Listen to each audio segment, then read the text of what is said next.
Selamat bergabung kembali adik-adik pelajar bersama Pak Hasben. Pada materi kita kali ini adalah operasional penjumlahan bilangan bulat. Baik, kita perhatikan kalau bilangan positif ditambah bilangan positif atau kita sebut secara penulisan operasional A ditambah B. Ya, ini dalam kurung ya. Dalam kurung berarti bisa kita keluarkan kurungnya menjadi A ditambah B. Nah, itu dia operasi sederhananya ya.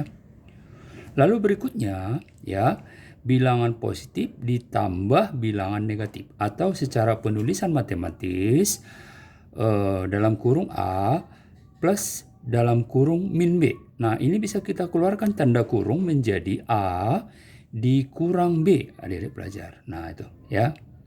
Oke. Yang ketiga, negatif ditambah positif. Berarti katakan negatif A ditambah positif B. Maka ini bisa kita buat menjadi negatif A. Nah, kita keluarkan tanda kurungnya adik-adik pelajar. Ditambah B. Maka dengan demikian boleh kita pindahkan B ke depan. Berarti menjadi apa? B menjadi dikurang A. Nah, itu adik-adik pelajar ya.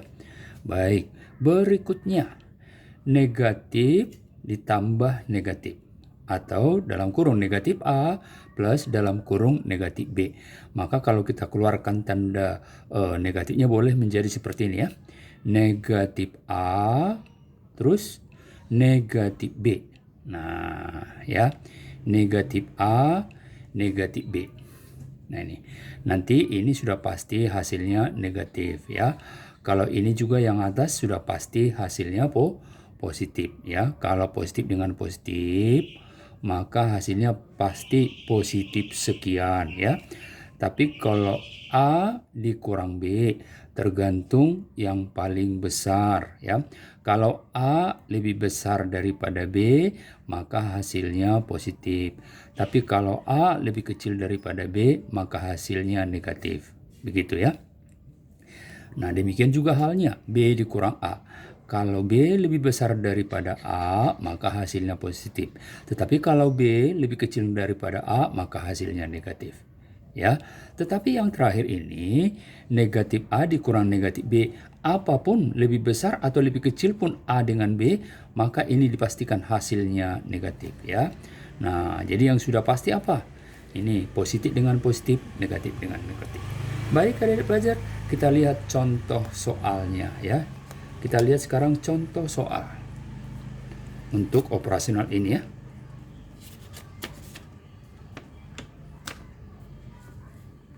Oke. Nah, ini sekarang contoh soalnya adik-adik pelajar ya. Kita lihat dari soal nomor 1. 5 ditambah 4 ya, 5 ditambah 4 itu kan positif. Dengan positif tadi sudah ketentuan pasti hasilnya apa? Positif adik-adik ya. Ingat, jadi mau lebih besar mau lebih kecil, kalau positif dengan positif pasti hasilnya positif. Berarti ini sama dengan 9 adik-adik ya. Berikutnya 3 ditambah negatif 2. Nah, ini kita keluarkan tadi kurungnya jadi gimana?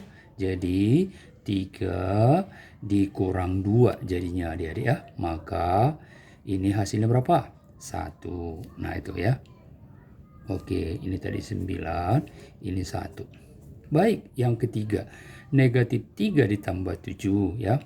Jadi boleh kita keluarkan menjadi negatif 3 ya, dalam kurungnya kita keluarkan ditambah 7 ya.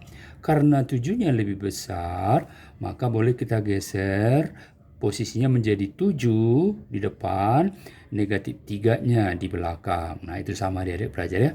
Berarti 7 dikurang 3 jadinya ya. Sama dengan berapa? 4. Oke adik-adik ya. Nomor 4. Negatif 4 ditambah 4.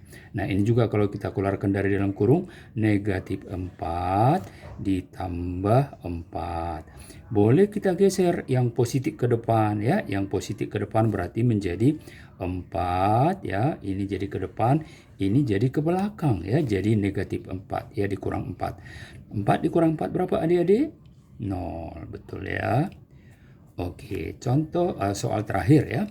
Negatif 6 dengan negatif 5. Nah, ini sudah ada tadi aturannya adik-adik pelajar ya. Ini sudah pasti apa? Sudah pasti negatif ya. Sudah pasti negatif. Berarti kalau kita keluarkan kurungnya menjadi negatif 6 dikurang negatif 5 sama dengan negatif hasilnya. Nah, jadi sudah ketentuan. Nah, tinggal dijumlahkan angkanya adik-adik. 6 tambah 5 berapa? 11. Berarti hasilnya negatif 11. Baiklah adik-adik pelajar. Nah, berikutnya silakan dicoba latihan soal ini di rumah ya. Nomor 1, 2, 3, 4, 5. Semoga dipahami. Jangan lupa like, share, dan subscribe. Sampai jumpa.